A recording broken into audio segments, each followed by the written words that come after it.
there's just something about the people that didn't want you that like really lingers with you versus the people who really did love you.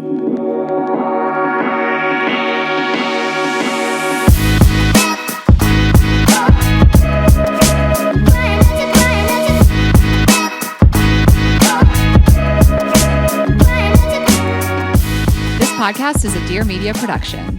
Hi, guys. Hi, guys. Welcome back to another episode of Girls Gotta Eat. Welcome back. I cannot wait to get out of here and get my hair done. It's today? It's tomorrow. Thank God. Somebody commented on one of my videos. It was so eloquently said. She has money now and can't even pay to look less ratchet. I was What? like, now? I've been having money, girl. Get out of here. She's like, you have a semblance of a living. It was giving that. Yeah. She said to me, like, she finally has money and can make her hair look good. And I was Well, like, you just need to get it redone. This is a whole process. it takes like We're 5 busy. hours. I have stuff to do. Are you overdue? No, I'm underdue. Actually, my hair just grew really fast. Okay, good for you. So take your full pills. Can I tell you what I think I'm going to do tomorrow? What? I think I'm going to do natural nails. But you had natural nails. No polish. Natural polish? No, like, I just kind of feel like I want to see their, like, raw look. That's crazy. Like, I might get clear gel on them to keep them strong. Oh my God, that's crazy. But, like, they've gotten so long They're obscenely long. that I just want to, like, see their natural look. I mean, your nails they look really fake. It's crazy I that know. they're real. I can't even believe it. I mean, that couldn't be me. Do we have a Nutrafol ad I'm today? never going to be that brave. Yeah, we have Nutrafol today, Okay. actually. Nailed it.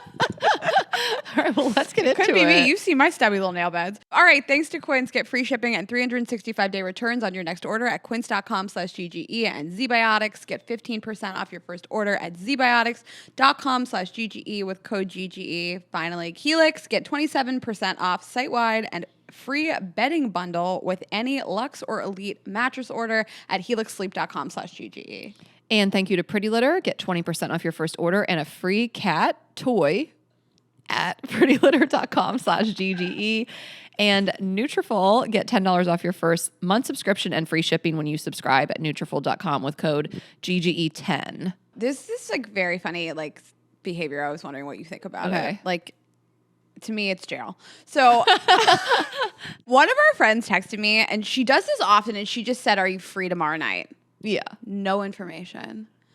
I think it is the craziest thing to ask people what their plans are and not tell me what the plan is so I can make up a lie about I don't want to do the thing you're about to suggest. You can't ask about my schedule before you tell me the plan. You can ask whatever you want. I'm going to write, can't. why, what's up? Right. I'm not going to. I would never answer that question. Can you imagine? Are you free tomorrow night? Just being like, yeah, It's the an way that ambush. I start like scrambling where I'm Yeah. like, I might be, but like recording my run late, and so I like, can't really commit to anything. And You are overthinking this. Why, what's up? Tell me what first. you have to jail. Yeah. I only have one friend I will tolerate this from, and she's the one that doesn't. It's Jackie, and she always. Well, Jackie's coming over regardless. That's what I'm saying. Jackie's going to make sure you see her regardless. She is going to find your location. She's there. Yes. She's always like, "Do you want to go for a walk?" And I'm like, "No." And she's like, "You're sitting at your house." I know you're sitting at your house. Also, I'm outside and I have a key. She just let herself in. Also, she always has cool stuff to do. So Yes. she is my one friend. Totally. Listen, all our friends are great, but she's my one friend that I know she's about to serve up some like exclusive event. I went out to dinner with her the other night. Yeah. She has a food account called No Leftovers. She's a food blogger. So good. Her food content is second to none. And we went out to dinner the other night. They comped a $600 check. Yeah, you got to hang out with Jackie. I mean, People are going to be in those DMs now. Hey, girl, you up? But here's the thing. Also depending on your level of friendship, because you could ask me that, and I would just be honest with you. I might hit you with a why, what's up. But if I said, I'm free, what's up? And you said something I didn't want to do, I'd be like, I don't want to do that. So your best friends, you can do whatever you want because you're going to tell them regardless, no, I don't want to do that. Can we do something else? She is also a person I would say, 100%. That's stupid. I don't want to do that. Yeah. But I just thought it was crazy. And I flagged this to her yesterday. I was like, you're my like only friend that has like the balls to say like, are you just free? For what? I'm trying to think if I ever do it. It does feel like a trap. It is a trap. It should be, are you free tomorrow night? I have these tickets. I have this dinner reservation. Like, why can't I know what the plan is? Or what are we doing? You can hit somebody back with a maybe ... And that implies, tell me what we're doing. It depends. Tell me what you got going on. Yes. I thought it was very funny. Like, it is social funny. behavior, and I was wondering what you thought about it. But Jackie, it's not even a trap for her. It's just vibes. Like, I don't know. And she knows, I'm going to be doing something dope. Jackie's Also- like, my life is dope and I do dope shit. And she's also like, I may not show up. Jackie's just like, I will tell you a plan, but I also may not show up for the plan. Right. She'll get you all excited and she'll be like, I can't make it. One time when I first became friends with her in New York, I was at some like food event. She came with her boyfriend. It was me and this girl, her and her boyfriend, and she left in the middle of it. This is the first time I'd ever met her boyfriend. She leaves me at this dinner with him and texts me I had to get a manicure. Just in the middle of it. She bailed on her own plans. And left her boyfriend with me and my friend. So funny. And she's just like one of those people. I'm like, Jackie's gonna Jackie. If Yeah. you just left me with your fiance at dinner, I mean, you're leaving me with somebody I know and I like, but like, No, you think I'm in the bathroom? I'm like, I'm at Pinky's. I'm knee deep I'm in this in the UV UV lamp. Sorry, I can't talk. I got foil on my nails. You're like, what? Are you not in the bathroom? I'm mid polish change. Yeah, so gotta love her. But yeah, let us know what you guys think in the comments if you think it's jail, or some people might not mind this. There's like one person in my life that could do Right. that, and like maybe my parent, even a parent. I'm like, free for what? Okay, anyways, Well, I just got back from Florida. you went on a whole tour without me. Crazy that you weren't there. I did last minute decide I was gonna come, and then it was Oh. F1 weekend in Miami, and Yeah. the tickets were like exorbitantly To get expensive. there? Yes. Miami itself, I wanted to keep this a secret, but I got to tell you, amazing time to go. We've always gone in February, mostly like winter, because we were escaping New York, and then it just became our tradition. So much better later, like late April, May. So many people have gone. It's all locals. It's not that touristy snowbird type okay. crowd. And even my friends who split time between there and somewhere else are about to leave and go back up to Delaware or wherever. So it just felt like so chill. The beach wasn't that crowded. I was like, this is it, and not too hot. In a few weeks, it'll just be unbearably hot. But I had the best time. I did a show in Miami and two shows in Tampa on my tour. And if you guys are curious, I'm still touring all summer long, and I'll be in Salt Lake City next. So I'll be in Salt Lake City next weekend. Tickets at ashhast.com. Just have to plug it. But something happened on tour that has not happened to me yet. I'm so jealous. I'm so jealous of everything that happened. I wasn't even there. This lady stormed out, middle finger in the air. To my knowledge, no one has ever left my show. Some people probably have. Like, if they were offended, I'm not that offensive. The guy that I used to date who brought his sister to the show, and I was yeah. talking about him fucking me, and she got up and walked yeah, out. But she didn't make a thing of it. To make a thing of it, you're sitting in the back, you leave quietly. Like, I don't even know if I would have known that I had walked her if she didn't put her middle finger in the air. It took me a minute to process. Also, the lights, like, I can't really see so much of what's going on in the crowd. She's walking out middle of the room at the Tampa Funny Bone. She's walking out, and I am like, is she she leaving? And then people were like, yeah, she's leaving. I'm like, ma'am. I like really riffed on it. It was very funny. Did she turn around and give you the finger? No, she a middle finger in the air. Probably Back to you. Just blonde Karen, probably in her 50s, middle finger in the air, stormed out. I will say, it was a really mild abortion joke, and I don't hold back in my comedy. There's some political themes throughout. People don't seem to mind if they are on the other side of the aisle. It's not. It's light. It is light. Very This is light. the lightest thing I've done. And Brittany Brave, who I adore, you guys should see her if you can. She's so funny. She was with me in both cities, just fucking crushed it. So she has some stuff up top that was more offensive, quote unquote, if that's your hard line, is, women's rights and abortion. And so I was shocked. Like, this joke, actually, that I tell, I'm not going to give it away.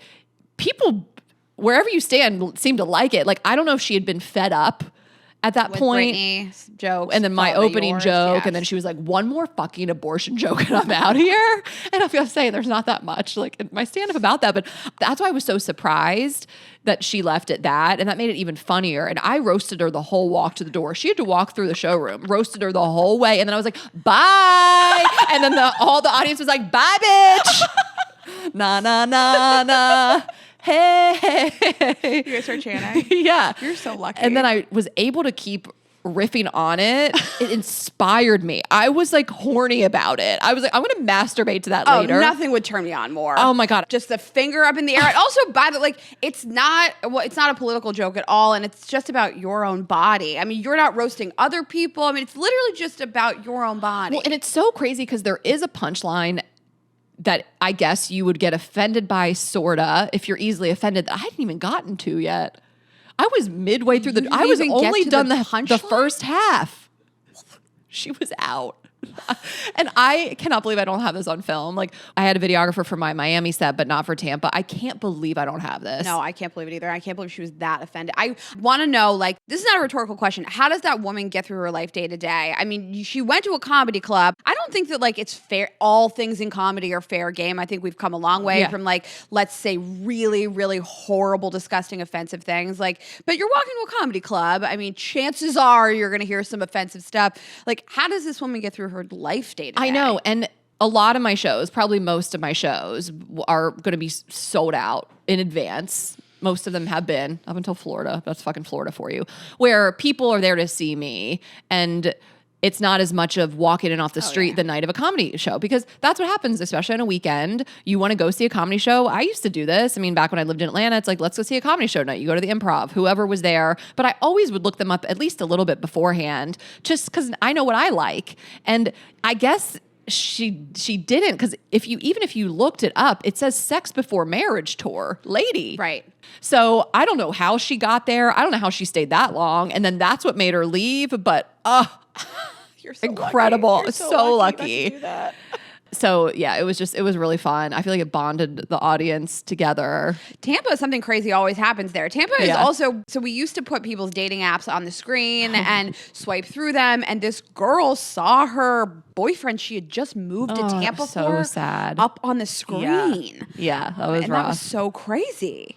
I will say some people's dating profiles, which we know are still active, even though they'll delete it from their phones, but the profiles. But it was like fresh pics. Yeah, fresh pics. Yeah. Something crazy always happens. Sometimes we had to leave that rental car there. We couldn't rent from Avis for a fucking year. I'm still under investigation. They think I stole that car. I have to pick up a car at the Pittsburgh airport in 2 days, and I know it's going to be a problem. It's always a problem. I think we talked about this in the podcast, but we had a rental car, and we valeted it, and we didn't do shit to it. And then they told us it had a flat. We're like, well, it didn't have a flat when we brought it to you, and they couldn't get it to us. And so we just had to leave it. Well, we had a show. We were in Orlando. We were in Orlando. We had to get an Uber, and we were like calling Avis, go get your car. Well, Avis was like, we have a location across the street. It was and wild. They were like, just leave the car, essentially. Yeah, right. Which people do all the time. If you have a rental car and it breaks down, you have to get somewhere. You're not going to sit with the car. We sat with the car, me and Tessa, for hours. Hours, yes. And they just couldn't come get it. They said, just leave it. But then one person did. I don't know what the person we were on the phone with. And then we had, between me, Tessa, and our business managers, had to make so many phone calls to Avis saying that I didn't steal this car. And I'm still dealing with this. When I pick up the car in the Pittsburgh airport in 2 days, I will deal with this. This is crazy. You're on like the do not rent list. I am on the do not rent list. Okay, well, tell me about your weekend. I feel like sometimes you leave, and we had some friends that just moved, and people were out of town this weekend. I was really like left to my own devices this weekend, and so I went to Ojai and Santa Barbara, and then I came back, and it was cold and it rained all weekend. I like didn't know what to do. I almost like got my car worked on. I was like texting your fiance like, hey, like what do I do to get my car worked on? I drove up to Santa Barbara. So how do I even start to tell you guys about this? What? I booked a massage at this place. And if you guys remember, I took a trip to Santa Barbara last summer and I got a massage at this place. And this guy who was like pretty good looking gave me this massage and we just like hung out the whole time. Yeah. I've never talked to anybody through a massage, but like him and I just like chatted the whole time. And it was kind of weird and funny because someone's like rubbing you down he was professional, but it is the nature of being naked and being touched is sexual. And he talked to me the whole time. So it was like a funny experience. And he's hot? He was hot, yeah. So I booked a last minute massage at this same place again. And they were like, we don't have a lot of masseuses left for the day. This is a great place, by the way. But they were like, we only have men. And I was like, that's perfect. That sounds great. I was going to ask, actually. For one in particular. She said some guy's name, and I couldn't remember what the guy's name was, but I was like, it's probably him. Yeah. And then I was like, I had this anxiety all day about like, do I acknowledge that, hey, it's me, we had this nice time together, like this is our second date. Like I was just had a lot of anxiety about like what was gonna happen. And so I'm sitting in the waiting room when I get there, and these two women come to pick up these other two women, and this guy walks in, and it was not him. My jaw hit the floor. He was like, Rayna, I look up.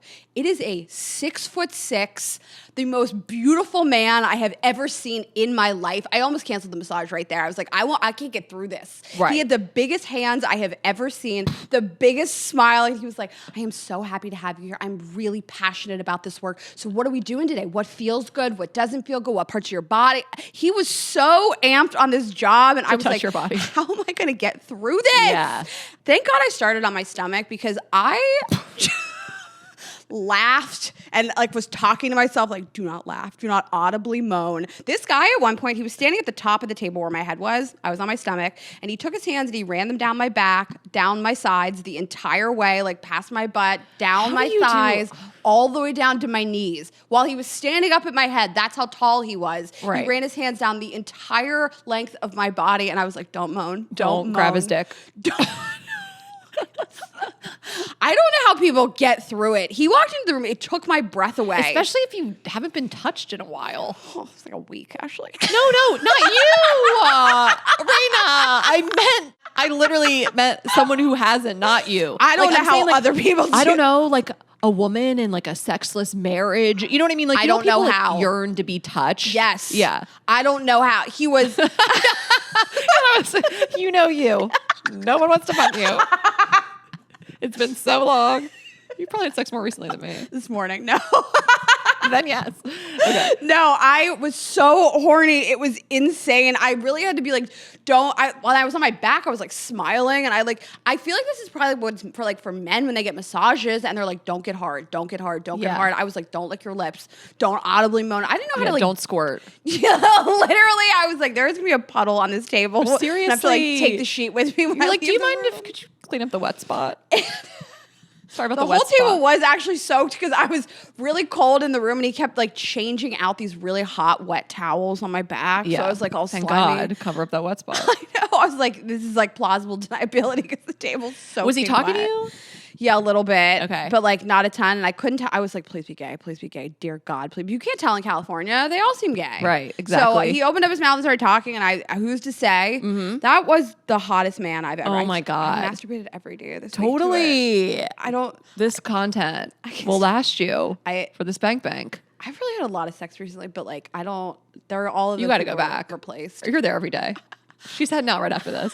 I want to go back. I mean, it happened to me one time. I think I talked about this. I was on a press trip. I think I was at the San Juan Marriott, and the masseuse came out and it like took my breath away. And I was like, this is crazy. Like, I was so horny for him. I think that you probably think, not you, but the plural, you like, it's my dream to have somebody that hot. No, I don't want it. I couldn't relax. And then I remember talking with the PR girls after, and I was like, you guys, thank you so much. They were like, we did that for you, girl. You know, and then they were like, we have gotten to know him because we come here a lot as the publicist of the hotel. And they were like, one night we went out with him.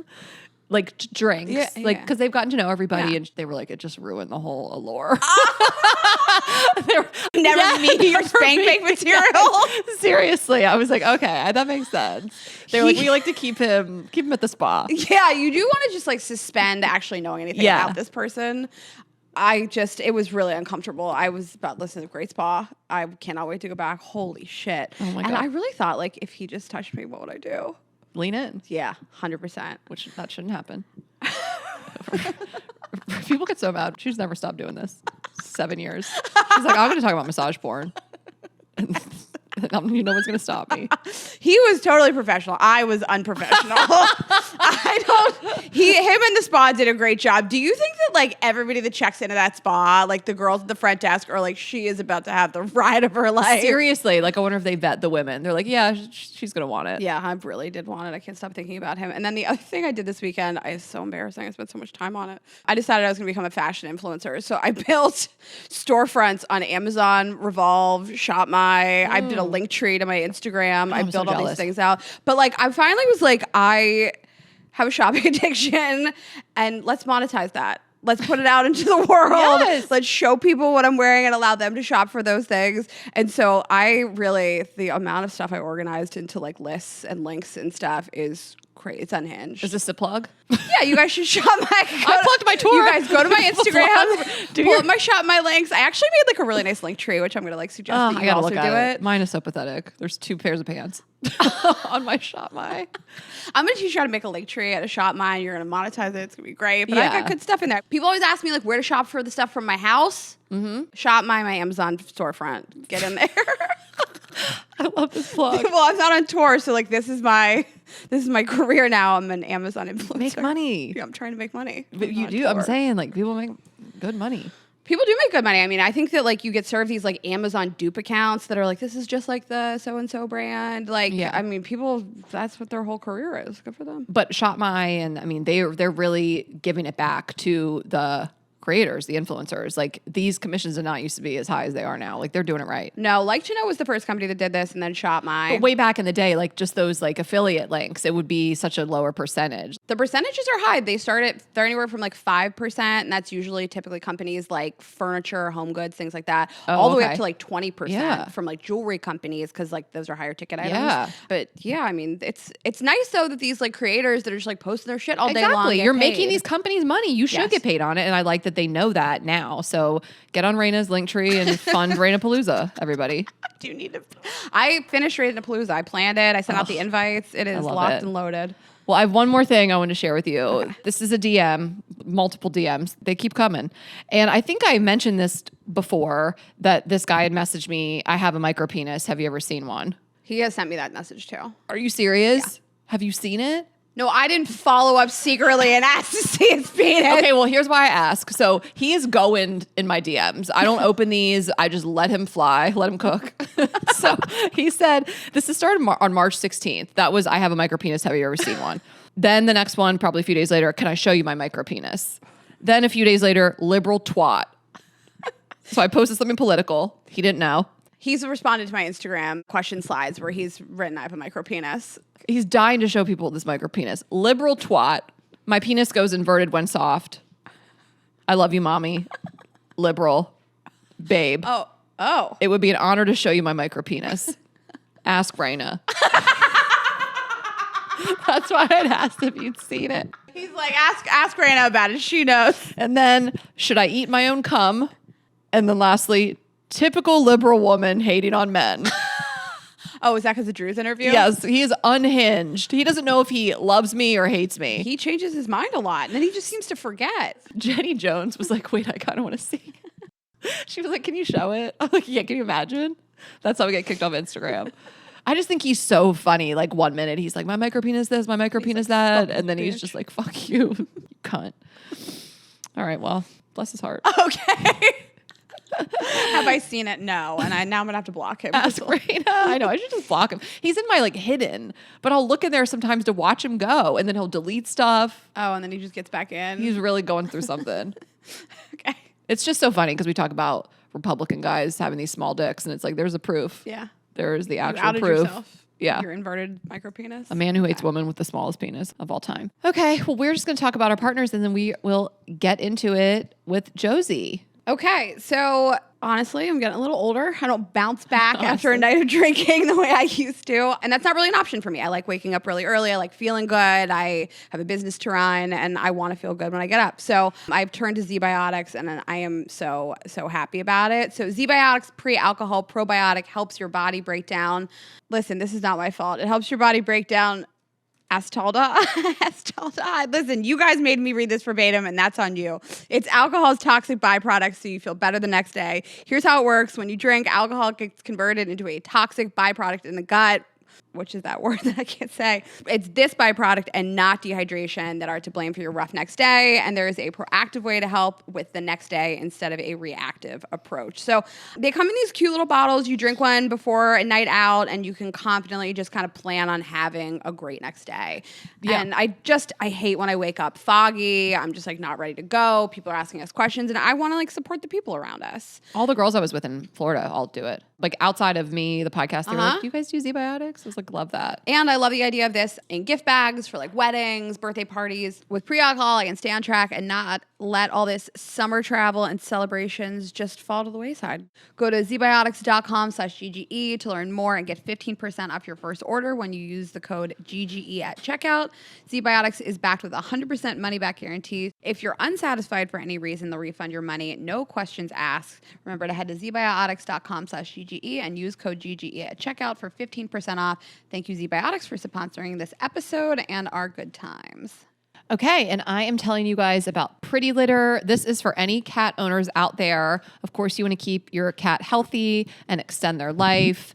I, of course, have a dog, and it's just so important. I mean, I was with my friend this weekend, and she has a dog, and she's just so obsessed with him, and we were just talking like anything we can do to like keep them healthy. But if you have cats, this is really one of the number one things you can do to monitor their health, because this kitty litter changes colors based on what's going on with them internally. So it can alert you if something is going on with your cat's health. It is so high tech, so incredible that they do that. So it really can help you have peace of mind, monitor your cat's health, detecting abnormalities in their urine by testing acidity and alkalinity levels and showing the visible presence of blood. Yikes. But it's great. This is the kitty litter that my parents use and so many cat owners use. And I mean, I love it because it's really low dust. It doesn't like fly out of the box. It really doesn't have any odor. It controls odors and it lasts for up to 1 month. It ships free to your door. It's non-toxic, of course, pet safe. And it just is the best out there. I truly think that once you start using this, you don't go back. My parents are proof of that, and they have a bunch of cats, and I love all their cats, and we love all our childless cat ladies out there. And of course, everyone else that has cats and really wants to extend their life. And so this is really the best kitty litter you can buy. And right now you can save 20% on your first order and get a free cat toy at prettylitter.com/GGE. That's prettylitter.com/GGE to save 20% on your first order and get a free cat toy. prettylitter.com/GGE. And Pretty Litter cannot detect every feline health issue or prevent or diagnose diseases. A diagnosis can only come from a licensed veterinarian. Terms and conditions apply. See site for details. Okay, and temperatures are rising. It's vacation season. We're taking out those summer clothes, and some of you might feel like they're a little beat up now. It's time to replace that summer wardrobe. So you can upgrade your uniform with Quince. They have all kinds of great stuff for summer. So they have 100% European linen sets. So they have pants, shorts, tops to go with it in lots of different colors. They have dresses from $30, so lots of sundresses. They have great swimwear, platform sandals. I just bought 2 pairs of shoes from them for the summer. I have these white canvas sneakers, and I also bought these suede mules that I've been wearing like constantly, and I love the light color for summer.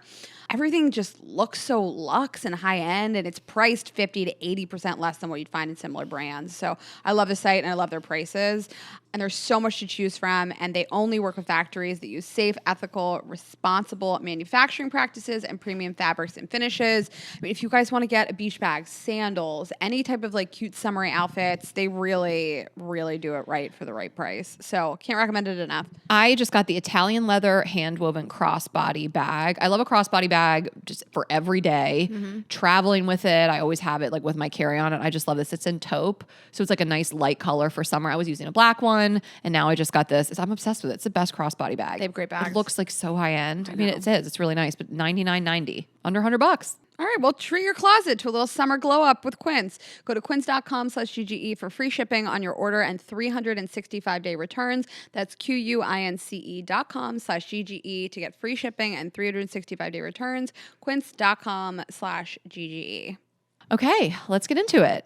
All right, guys, we are very excited to welcome our guest today. She is a broadcaster, a voiceover artist, and a poet. She has worked for some of the largest media companies in North America as an on-air personality and radio host. She has amassed nearly 2 million followers, recording viral poetry about love, friendship, loss, body image, all from the privacy of her soundproof closet.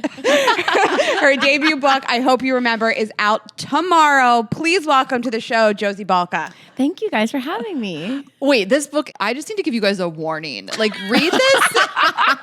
I was having trouble getting through it. And I'm like in a happy, healthy relationship. I'm going to cry right now. It is so beautiful. Like, you just need to be in a safe space when you guys read this. If you're really dealing with something, just be careful. Read with caution. Well, thank you for saying that. It's so wonderful. Like, I was just reading just casually this morning perusing one, started crying. I'm like, what? Am I okay? Really? It's really beautiful. And like, we'll talk about it more. But anyway, That's just so wanted to nice. warn you guys going in. Thank you. I mean, Purchase Josie- it and then read with caution. Your writing, I told, like, rocks me to my core. I said to Ashley, I was going through this sort of like ending a situationship kind of thing. And like the amount of times I was in the fetal position listening to your content. But I first came across your content because you wrote this poem about body image and the way you feel about your body. And I referenced it on our Dr. Barrett episode last summer. And I'd never heard somebody speak about their body in this way. And you said this line, and you'll have to tell me the exact quote, but you said, I never saw somebody's body on a beach and ever thought about it again. Yeah. What's Yeah. the line? I've never seen someone at a public pool with Yeah, such a pool, memorable yeah. body that I think about it ever again, whether it's like super good or super bad. And not that there's like a super bad body, but I just was thinking about swimming and how much trauma I've attached to going swimming in my life. And I was like, wait, I've never remembered anybody else. I don't think people are looking at me. Totally. I mean, you think about some of the most traumatizing moments as a kid was like bathing suit related or A kid last week. right. For your whole life. I guess like growing up. It's not like a 10-year-old, but like teenage. High school. Yeah. Yes, of course, even into adulthood, like early memories. Yeah. Of like, I'm saying it's ingrained in us from when we're young. Well, I remember going to like Sears. Did you guys have Sears here? Yeah. With my mom and like trying on bathing suits when I was like 8 and being like, shudder. what? Like, why do I look like this? Yeah. Because I was always like a heavier set kid anyway. So like, but I've struggled with it my entire life. So it's been just a thing constantly. And now I like that I've been able to write about it and other people are like, oh, me too. And then it makes you feel a lot less alone about it. Yeah. Yeah.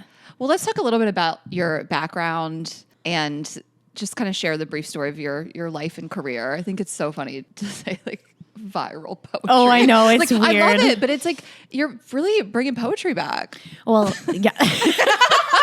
It's definitely like a very, very strange thing. And I remember the first time I went to go post one online. I don't even remember why. I think there's a couple different reasons. I saw the Barbie movie and I was very inspired by it. I like pulled my car over on the way home and wrote this big rhyming poem. And I was like, what am I doing?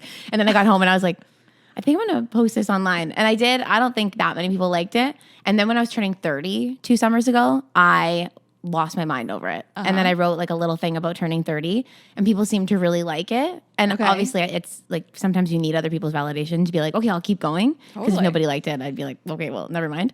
But that kind of launched me into this Okay. whole poetry thing. And I just never stopped. And I've had people be like, is that lame? And I'm like, I think so, but I don't know. Like maybe not. Is what? Is Like, what lame? Doing poetry. I don't know. It's just kind of random. No. The way that you are able to just encapsulate the human experience in Yeah. such a beautiful, brief way. And I've like gone back to your writing, like in friendship breakups and like the ending of a sort of toxic relationship and even like the body image stuff. Like you're just able to very quickly sum up how a lot of people feel. And I think about that line, like no one's looking at you at a public pool and ever thinking about you again. And it has ruined my entire day. Yeah. I said to Ashley years ago, we were on our way to Cancun, and I said, I finally feel free of this feeling of like starving myself for a week leading up to a beach Yeah. vacation. And what a freeing feeling. But like, I was ruled by that my entire life. Yep. I think I certainly notice people's bodies, but I think I notice the way they carry themselves. I know that I've had moments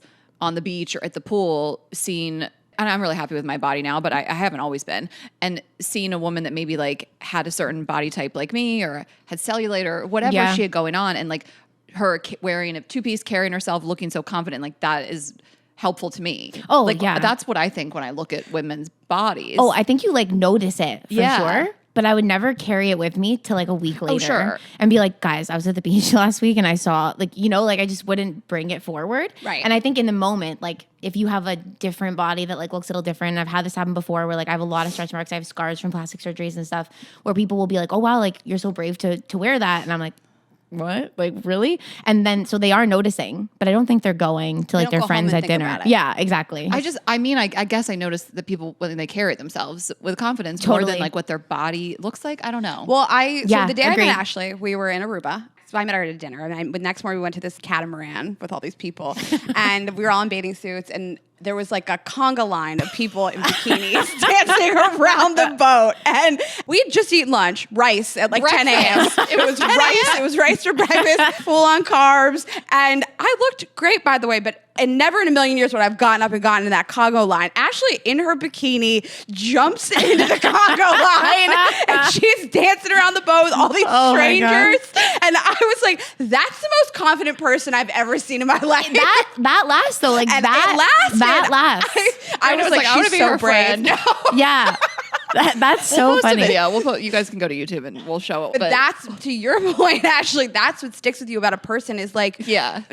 when somebody can be so mid. No, I'm just kidding. I don't want to sound like I'm saying that, you know, but like when somebody's just like, I'm in a bikini, I just had lunch, and I'm going to go have fun. Yeah. You know, like that really stuck with me. And she looked great, and she's always looked great. I wouldn't have done it. I can't believe she went looking like that in that Congo line. brave? Yeah, I'm calling you brave. But like me, I probably weighed 115 pounds. Yeah. And I was one of the thinnest I'd ever been. And I wouldn't have done that over my dead body. But why? Why did I deprive myself of this fun that she was having? I have this theory about just like the age that we live in now and your phone. And like, unless our parents back in the day were scrolling through a photo album, not even scrolling, like flipping through to be like, oh my God, my body used to look like that. That's crazy. Like once every 6 months. Every day I get a memory on my like Snapchat or my phone being like, you were so skinny. And I'm like, oh my God, I forgot. Thank you for reminding me. Yeah. You know, and I feel like we live in this age where not only are we looking at other people and being like, oh, I wish I looked like that, or her, looking at social media and not knowing what's edited, what's not. Like you get pictures of yourself shot up your ass every day, being like, you used to look like this, or this happened to you, or this person that you dated. So I feel like, I don't know, nostalgia is like a million times worse because of like the modern era that we live in. And not only am I hating myself because of other people, I'm hating myself because of myself, you know? Oh, yeah. Well, that's like a thing. You look back, you're like, Yeah. when you thought you Looked were bad. bigger, and you're Yeah. like, wait, I was so skinny. Yeah. Yeah. And why did it, like, I look back at times where I ruined my own day when I could have been having a really special time. And even, listen, this will be a lifelong battle for me to like look at my body and like it, but like we've been on Good Morning America, The View, and I've still looked at those clips, and instead of thinking to myself, yes, 90% of me is thinking, what a huge accomplishment. Oh, yeah. But there's this 10% voice that is so loud that's like, your arms look fat in that clip. You look like you have a neck roll in that clip. And like, how unfair of me to do that to myself, to take that away from myself. What an achievement, and still see that. Like whenever we get photos back from like being bridesmaids or something, I'm like, oh my God, oh my God, oh my God. And then I'll see them and be like, oh my God. Or I'll be like, oh great, what a memory. I'll post this online. But your first thought is like, what do I look like? Yeah. And then, oh, what an accomplishment, or what a beautiful day that was. And I think Yeah. we're just like ingrained. It is. Yeah. We're programmed that way. Yeah. I think it's years of telling yourself that people don't see you the way you see you. Yeah. Like people don't criticize you the way you criticize yourself. Oh, totally. So. But I feel like sometimes I get like opposite body dysmorphia where I'll think I look so good and then I'll see a picture and be like, oh my God, like what was I thinking wearing that? But that's the opposite of what I'm trying to preach. Outfit regret is a whole other thing. I wore that baby shower on Saturday. She was when upset. you're in the moment and you realize you hate what you wore. Oh my God. And you have to be in it. You have to get pictures in it. Like realizing you've dressed inappropriately. I wasn't inappropriate, but I didn't want to wear that. Like I have so many better looks at home. Yeah. And then when it washed over me, I was like, I hate myself. The whole day is ruined. Like, whole day, yes. Today we were sitting in the lobby of our hotel waiting to come here, and I got my fiance to take a picture of me at the table. I was like, just let me see. And he showed me the phone, and I was like, well, you can't win them all, I guess. Like I'm already, my suitcase is zipped up. We're going, so let's go. But that was just like immediately I was like, oh, well, whatever. So tell us again, we'll get into all this, but you work in radio Yeah. and you use your voice for a living and do all of that, and you're still doing that. I Yes. just want to hear like a little bit more about you and how you like got into all of that. Oh, yeah. And then now you're a poet. I guess, and now I write poetry. Yeah. I have been a radio host for it's always crazy when you get to that point where you say that you've been in your career for 10 years. And you're like, oh God. But I've been a radio host for like 10 years. I've kind of done like a bunch of different parts of the day. And after the last 4 years, I kind of landed in the spot that I wanted. So I do a morning show Monday to Friday on like a country music station. Oh, love country music. Yeah, I love it too.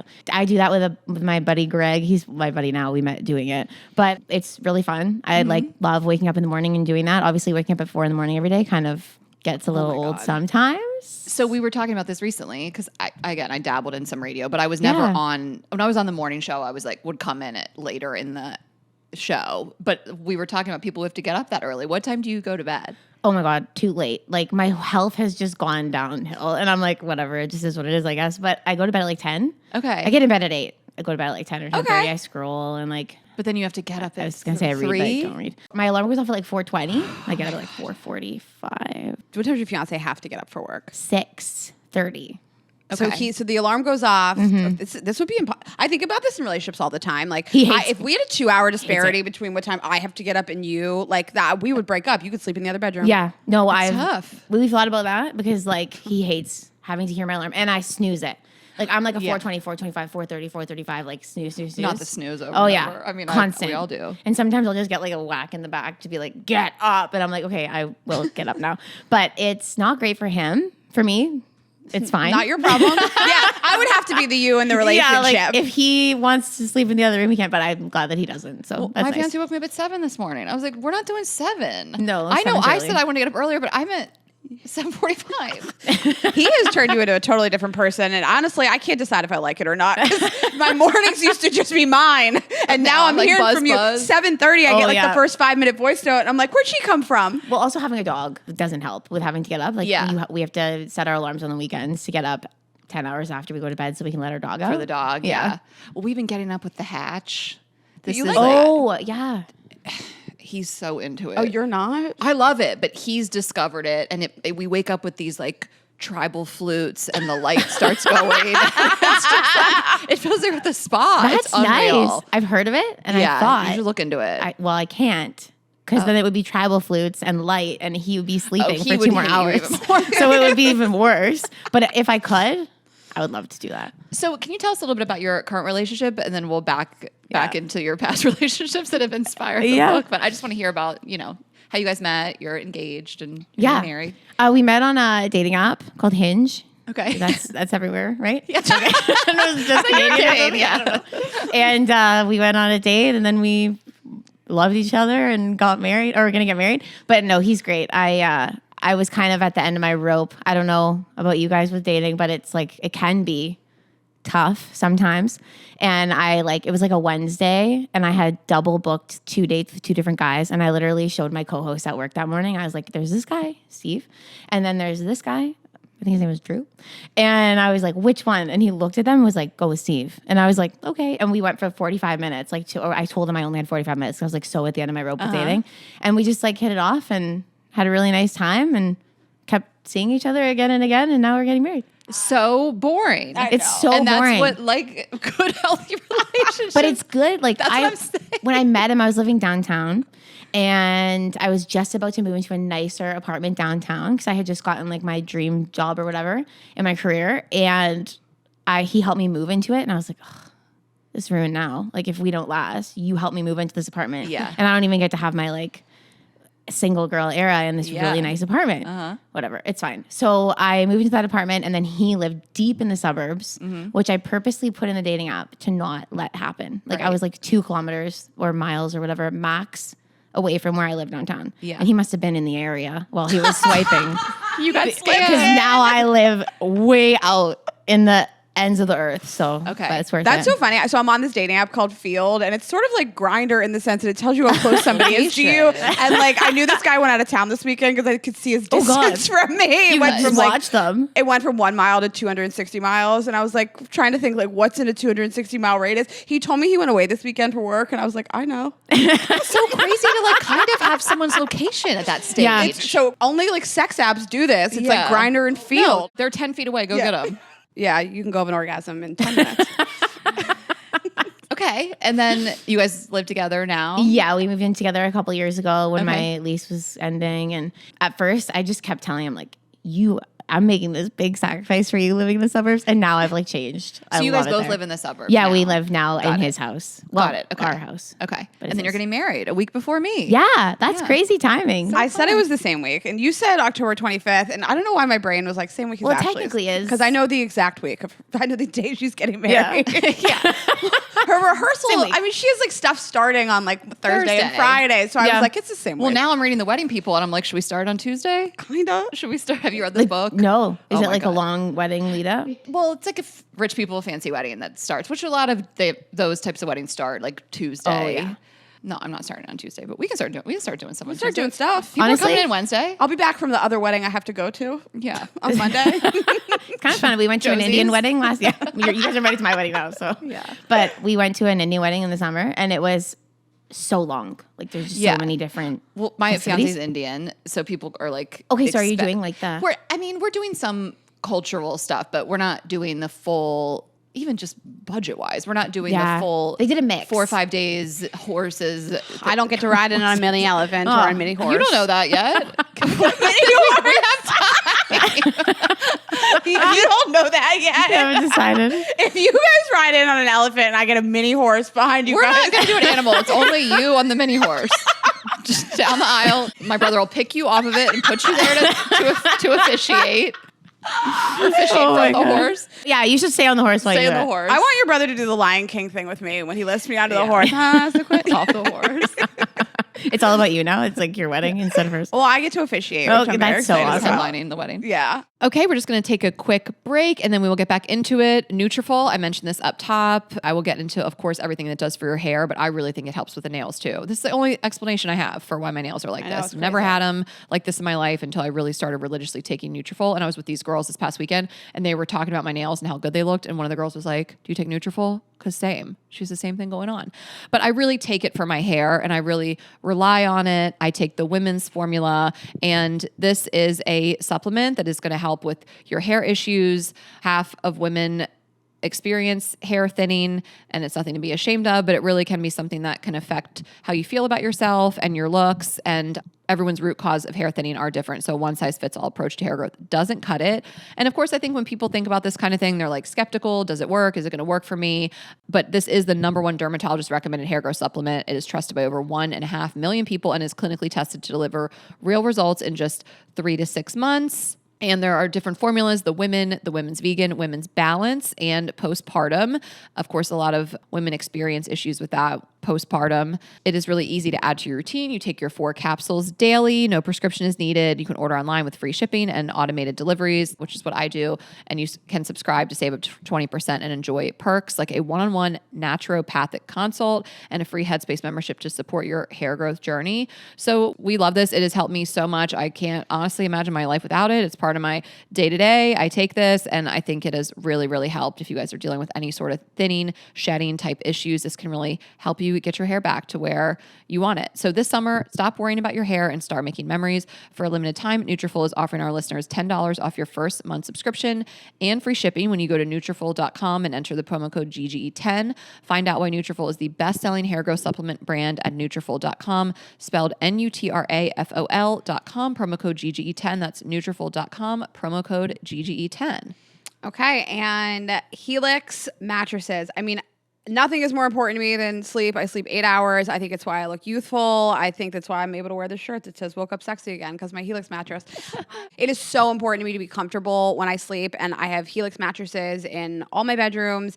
People have said to me, like, I dream about like staying at your house because your mattresses are so good. So if you go on Helix, you'll take a really quick quiz about how you sleep. So do you sleep with another person? Are you a big and tall person? Are you side sleeper, back sleeper, hot sleeper? You just take like a quick quiz about how you sleep and who you sleep with and what they're like. And then they'll prescribe the perfect mattress for you and they deliver it. And it is fantastic. It is so comfy. I get the best night's sleep. I just can't say enough about it. I think about it when we go to hotels, like that I miss my Helix mattress. I can't wait to go home to it. I just feel like it really supports me. I personally sleep on my stomach and here and there on my back. I always wake up like feeling good, feeling comfy, Feel well amazing. rested. I have the Midnight Lux. Love it. The pillows, second to none. Best pillows. The best pillows you'll ever sleep on. in the world, literally. So we're going to give you guys a discount. Go on their site, take the quiz, see what kind of sleeper you are and what they recommend, and take their recommendations. Go to helixsleep.com/GGE for 27% off site-wide and a free bedding bundle. You guys get that. It's a sheet set and a mattress protector with any Luxe or Elite mattress order. That's helixsleep.com/GGE for 27% off site-wide and a free bedding bundle. helixsleep.com/GGE. Okay. So one thing that you and I were talking about on the phone and I was sharing with Ashley was like a lot of your writing revolves around a past relationship. Yeah. And you have this reel that you posted and it's in the book too. And it starts with, "I wish I'd never met you." And it talks about Watch how, with caution I know. again. It also talks about like that this person really didn't bring anything besides toxicity to your life, and then watching them move on with somebody else is a different reel. But you wrote this reel about like this loop in your head of like imagining them with somebody else, which really put me into the fetal position. Yeah. But I want to talk about it a little bit because when you and I talked about, what it feels like to be in a healthy, secure relationship, and it's sort of a little less quote unquote, it's a different type of excitement. Yeah. I like to say like being in love, like for real, with the right person who's like good for you is really boring in the same way as like falling asleep in a car when someone's driving that you trust. You know what I mean? You're kind of like, this is such a boring drive, but like I'm happy to fall asleep, Yeah, and you're like, that was a good sleep. Yeah, exactly, because you're not worried all the time. Yeah. But sometimes that like worry and excitement that you feel when you're in a bad relationship because you never know if you're even going to ever see them again. Like every time you hang out, you're like, What a rush. This is the last time I ever see you. And it like adds this level of excitement that you don't really get with somebody who really loves you because they never make you wonder if they love you. So there's not like this constant stream in your head. But yeah, the I wish I never met you was just like, there's just this one person. I'm sure there's more than one person, but like that I was like, you just brought nothing. Like sometimes I'm like, oh, I learned something from that, or that was like really valuable to me in this way, or like I made some really good friends, and like I made one friend that I really love, but outside of that, I'm just like, I wish that just never happened. Like, what a waste of my time. You know what I mean? And I don't think it's that often that something like that happens, but I think a lot of people do have that one person that they're like, why? Like, why did I? Yeah. Like, and it's like that kind of butterfly effect almost where you're like, if that one day I hadn't done that one thing, Yeah. maybe we just never would have met, you know? And they wouldn't have stolen weeks, months, years of my life. Yeah. Years. Yeah. And so are there multiple like people these are about, or do you just even pull from like the human emotion? And I'm asking that because one of my favorite singer songwriters is Dermot Kennedy. Oh, yeah, Do you yeah. like him? And I think he went through an interview one time where someone's like, who's this about? Yeah. And he's like, I just made it up. And people were like, Yeah. what the fuck? Yeah. They were like upset. Well, because they want it to be like a Yes, real they want it to thing. be a thing. I don't know if you guys listen to, like you said you like country music, but like Luke Combs has a song Where the Wild Things Are, and it's all about his brother like dying in a motorcycle accident. And I was listening to it and be like, oh my God. And then I realized he didn't like have a brother. And I was like, wait, what? Sometimes people just be making stuff up. Like, how did you come up with that? Yeah. You know, but there are definitely people that like cross my mind and like situations that I've actually been through. But I was in a cycle of like people whose names I don't even remember, but like be doing the same thing again and again because I was Dating? just thinking that like literally dating, but like, or not even getting to that point, but like everything was just this opportunity to maybe have somebody love me. So I was just like, okay, yeah. And you kind of fall into the same patterns. You're waiting for text messages. You're like not even wondering, did I have fun? You're like, did they have fun? Did they like me? And I would never really leave a date or anything being like, oh, did that person like make me have a good time? Or am I just so fun? You know, like, because I always had a fun time, but maybe I was having a fun time. That's very much me. And Yeah. I had a dating coach who's been on the show. Her name is Amy Chan. She's been on our show many times. But I was telling her I'm having an inability to really feel connected to people on dates. And she was like, are you pausing to let somebody else ask you questions? Yeah. Are you like, she's like, are you spending a lot of time interviewing somebody else, showing how great you are and how funny you are, but like really not sharing a lot of depth about yourself? And I was like, yeah, that sounds or like me. getting to know if you like them. I don't Yeah. know. I leave the Yeah. date and I'm like, I killed that date. I was the star of that date. Yeah. I was amazing on that date. It's like you're putting on a performance and you don't even give them like an opportunity to be who they are because you're like, oh, I just got to shine through this and like make sure that we get through this, especially because you like talk to people for a living and you're used to having to keep a conversation going. So it's not only that, but also you guys have a really interesting job.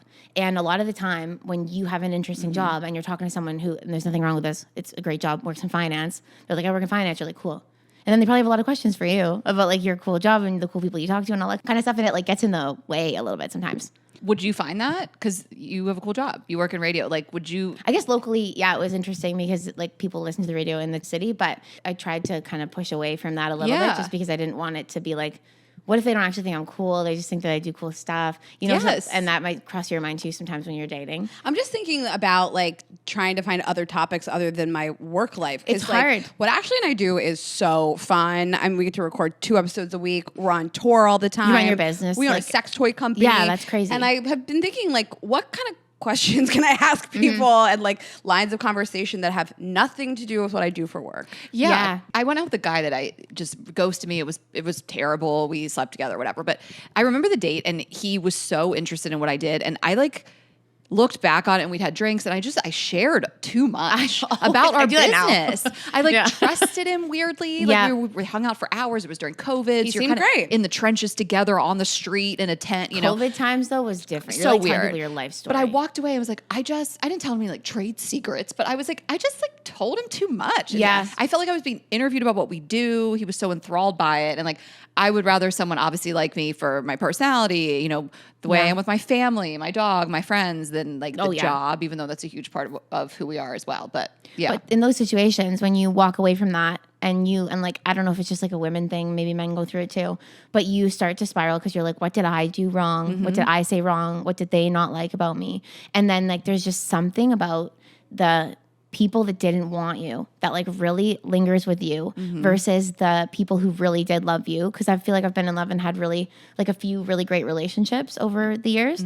But like, I don't sit there and like think about the guys that I dated that it was like nice and we broke up and like both wanted to break up. And we were like, okay, sometimes I'll say that was a really nice guy I dated from this time to this time. And I like say nice things about them to my current partner and like whatever. But the guys that like didn't want you, it'll still cross your mind. I'm wondering, like, when you're like 80 years old, if you're sitting there going, "What did I do?" Like, I wouldn't even like you anymore for sure. But like, I just want to know why you didn't want me and I wanted you. Like, it doesn't make any sense. It sticks with you. Yeah. It does. I think it's a good point. The stuff that we like talk about at dinner for hours and unpack with our friends, it is the people that like didn't behave in a way that I wanted them to. Yeah. And the thing that like sticks with me is like, even if I didn't like you, but you like trumped me on the shitty behavior card, that really sticks with me. And I'm like, I didn't want to date you either, but you beat me to it. Exactly. I hate that. But it's always funny because we all have like, can't speak for everybody, but I think a lot of people have that one person too that your friends remember as like that person who really messed you up and like you were doing crazy shit and you were like saying the most fucked things and you were like, he did this to me, but like I deserved it. You know what I mean? Like things like that where you're like, oh, he didn't show up for this or he got really mad at me for this. And now when it comes up, like we laugh. And my girlfriends are like, remember? And I'm like, okay, I was crying on the floor at my apartment every day because I was like just so thinking that this was going to get better. And I like was so in love with that guy. And like, if everybody just gave him a chance the way that I did, we'd all really like him and like, you know, that kind of stuff. Yeah. But it's just crazy how you can laugh about it now and like you kind of push it off to the side, but it fucks you up. Like, and it did in the moment too.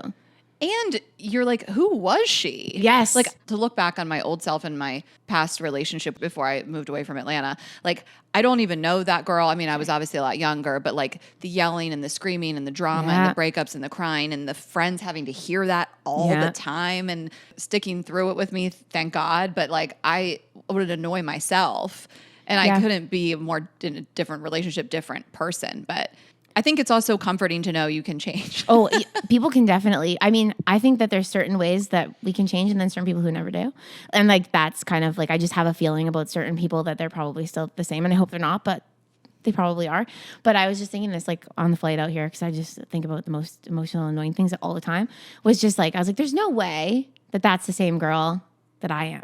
You know what I mean? Yeah. Like, thinking back to who you were before. Yeah, like what you've been through. I think that it's important to like give yourself grace and realize that like we are different people in every relationship. And we had this great conversation with Esther Perel. I forget what she called it, but you know, everybody's just sort of like this figure eight of like I do a thing and then you react to the thing and then I react to the way that you reacted to it. And I think that everybody that's dated me would just describe me differently. I mean, there's people that would describe me as being really avoidant, and there's people that experience me as pretty anxious in terms of like my attachment style. And I've just shown up with different partners in different ways, and it's okay to look back and give yourself grace and say like, I didn't feel safe in my body with this person, and I acted out of an anxiety, like an anxious attachment style towards them. And you also believe people when they tell you who you are, if you really care about them. You know what I mean? So like if you're with somebody that you really believe could be the person for you and they're telling you that you're not good enough or you're bad at this or you're not funny or you're ugly or you're fat or whatever, like you're like, probably, like you must be right, because if that's what you're hearing all the time and you like for a while I really think become the person that they made you think you are, which I guess is what like the epitome of being a narcissist really is like you get to convince everybody around you that they are different, and like that's kind of what it is unless you're acknowledging that that's what they are. But sometimes you have to walk away from it to see it from afar, but like you become who they make you feel like you are. And then once you come out of that like shell, and it can take years or months or days or whatever, how long it takes, you're like, oh my God, crazy. I see Ashley in her current relationship. I wasn't around for the last one. I've just heard lore for years. If I could have dinner with one person, dead or alive, he's up there. But like she would tell me about these like crazy fights and the breakups and the makeups and the crying and all this stuff and like the toxicity, and it just couldn't be further from like who you are today with your current partner. I can't imagine that ever happening for 1 minute, 1 hour. I can't imagine you speaking to him like that. He would never speak to you like that. I can't, you know? But it's always in the back of your mind. And I mean, my current fiance, I don't know if I'd call it a conflict. We're having a discussion about some things recently. I mean, we moved in together recently. It's been That's awesome. Wonderful, but there's some growing pains, whatever. So, and you're like, those things creep in. It's like, it's going to happen. It's going to be the way it was with this person. You have to remind yourself this is a totally different person, totally different life, totally different decade. But I love to feel the growth within yourself and the relationship that you're in. But you hope that like those past partners have changed too. Like if I hope that my ex isn't, I know that they're not just out there doing the same thing. I hope that he's just like looking back on a relationship in the same way of, I can't believe Ashley and I used to yell and scream and cry and be so volatile. Like I hope he's in like a nice stable relationship too. Well, I think that there's like certain things though that you just, after you get out on the other side and you can see the light again, even if it takes a long time, you realize so heavily how certain things are just an absolutely not for you now. And if your new person tries to do that, you'll freak out on them like you used to, but only in the way that you're like, I don't deal with that. So that's going to be a no for me. Even if you're like kind of overreacting to it, it's just like you've created these boundaries now that you're not going to change. But I do wonder about the people that you think of that are like the worst people that in your mind. When you cross their mind, are they like, oh, she was nice, like I miss her? Or are they like, I hate her too, you know? Yeah. I think I know the answer of what my ex would say because he's told me, but he still might look. I don't know. But I like that there's behaviors. It runs the gamut from how you speak to me, your level of honesty to how you are with money. Rayna was like, even the whiff of that, like what she dealt with in a past relationship, she wouldn't even like touch it. Totally. It's like a hard line. Yeah. And listen, we don't know how to deal with situations until we deal with the situation. Of course, I'm going to be better at it the second time around. And, you know, when I feel that somebody isn't contributing financially a couple times, I think I would nip it in the bud immediately. Like, well, it's like when you get food poisoning, you're not going to like go eat there again. You know, you're just like, I'm done with that actually. Yeah. I think that the fear that we all had, I think maybe when we were younger, gets better as you get older, is that like you're going to leave them and they're going to treat the next person better. And I'm pulling up this reel that I have of you. Let me turn the sound on.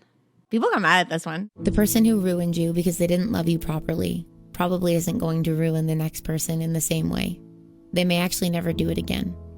And I know it's hard not to sit in the front row and expect it to happen. In the same way that you're certain the train you're waiting for will show or the alarm you set will go off in the morning. You can expect it, but you can't be sure. And you're not evil to hope the pattern repeats itself, so you can have more proof that it was them and not you. Okay. We can pause it and just listen to you talk about it. But like, I do think that we all live with this deep-seated fear that like somebody's going to treat the next person better. And with time, I think you hopefully had the same perspective that Ashley does, where like you're like, I hope their life is good, and they treat somebody really good. But in the moment, you're like, I cannot believe I have to watch this unfold on Instagram and social media, and they're probably so much better to her than me, and I love her more. You almost are hoping that you're like, well, she's probably dealing with XYZ that I dealt with because that's just who he is or whatever. Yeah. But in the same way, and sometimes it sucks to think about the same way that you grow, other people grow too. And I actually got like a lot of comments on that one of people being like, narcissists don't change. Like, and I understand that there's like a whole heavier side of that. From what I meant by this one specifically, it was just like the guy who you kind of were like, why not me? Like, is gonna pick someone else and probably take them out for dinner and book reservations and take really good care of them and love them and introduce them to your family or introduce her to their family or whatever. And I think that's something that's obviously a huge struggle to think of afterwards, because you're like, okay, so you'd call me all the time, late at night, 2:00 in the morning, and now you're like calling your mom about this girl. Like, why her? You know? Why not me? Yeah. Why her? Well, not everybody is a narcissist. Yes, I don't think a true diagnosed narcissist could change, but people grow up. Their life circumstances change. They meet somebody that doesn't trigger them the way that you trigger them for whatever reason, and vice versa. Like, people just grow up.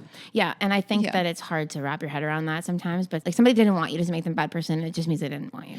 And you're not their person, and like you will find your person and look back and say, thank God I'm not with this guy. But it's hard in the moment if you think they're the one, and it's not reciprocated. That's the problem, is like when you really, really think that. But a lot of the times, and I think this is a really great thing about girls and women and girlfriends and whatever, you'll be like, oh, this guy like didn't want me, and your friend's like, well, he's an asshole, and I'm like, no, he's not though. Like he just didn't like me. Like that's fine. He's allowed to not like me. Yeah. But when you have all your troops rallying around you, being like, he's the worst, you're like, yeah, he is the worst, and it's like it's his problem. But I think that if you can come around to be like, hey, the best relationship for both of us would be if we wanted each other. Totally. You'd be totally trapped in this if you stuck with me because you didn't want that. Again, it's easier said than done when you're in it and you're truly feeling those emotions and they're like a drug, but it's not your person if they don't want you. Like it's like literally that simple. Yeah.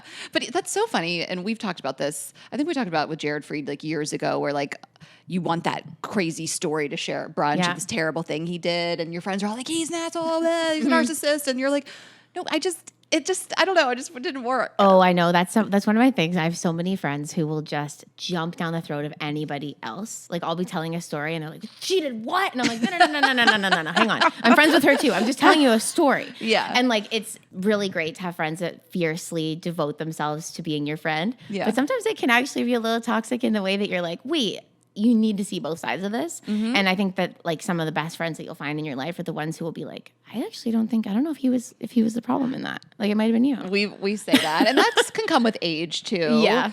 That we will help each other see the other side of something, that a conflict with a friend, with a partner. Yep. Like I'm not a let me play devil's advocate friend. Get the fuck out of here with that. But sometimes you do have to look at a top-down perspective of someone that's not in it. I think we do that for each other a lot. Sometimes you have to just be like, I feel like the best thing that you can do is not make somebody feel worse about something they already feel bad about. Yeah. But if they're not seeing any of their own issues, you can like open their eyes up to them being the problem if they actually really are. Mm-hmm. But there's different ways to approach it for sure. Yeah, I think people overuse narcissist, gaslighter, pathological liar. Those things exist. And they're very serious. They're very So abusive. When you're talking about someone who's not that way and calling them that and telling everyone that they are that, when people who've actually dealt with narcissists and abusers are like, that's not what that felt like, you know? And I always think about this thing my mom said to me so many years ago. I was with somebody that cheated on me all the time. And I spent so much time being so gutted and saying to her, like, why did you do this? Why didn't he want me? And she said, in the nicest way possible, like, why did you stay? You knew that this person was doing this. And, you know, it's helpful to, I guess, ask these questions, but you need to also ask yourself, like, why did I stay? What drew me to this? How can I correct in the next relationship? Exactly. And I do try to like look at my own role and stuff. And Ashley and I were going back and forth about something recently about this guy, and I did have to say, like, I have participated in this too, and I have egged this behavior on in my own way. Like, I can't just be like, I hate him, even though I'm mad about something. Like, I participated in it, you know? When you're like, oh, they only text me at 2:00 in the morning, but you go. But you answer. Yeah, right. like, if you're showing up at their house, why would they not text you the next time, you know? Well, and those things don't help you grow at all when all you do is blame somebody else and not take ownership of your responsibility in it. Okay, I have a question for you. So when you met your now fiance, had you been single for a little bit? Like, were you really like, I'm ready to find somebody and settle down? Or were you like dating? I'd been like frivolously dating. Okay. Like I was just kind of like going on a date here, going on a date there, texting here and there with like different guys or whatever. But like I had not been in a serious relationship for like a couple of years, I want to say. Maybe 2 years. And I just remember I was at the point of meeting him sick of everything. Like I had not taken a break, but I was in that era of like deleting the dating app, not only deleting it, but like deactivating it. And then 10 minutes later, making your profile over again and like meeting the same people again and again.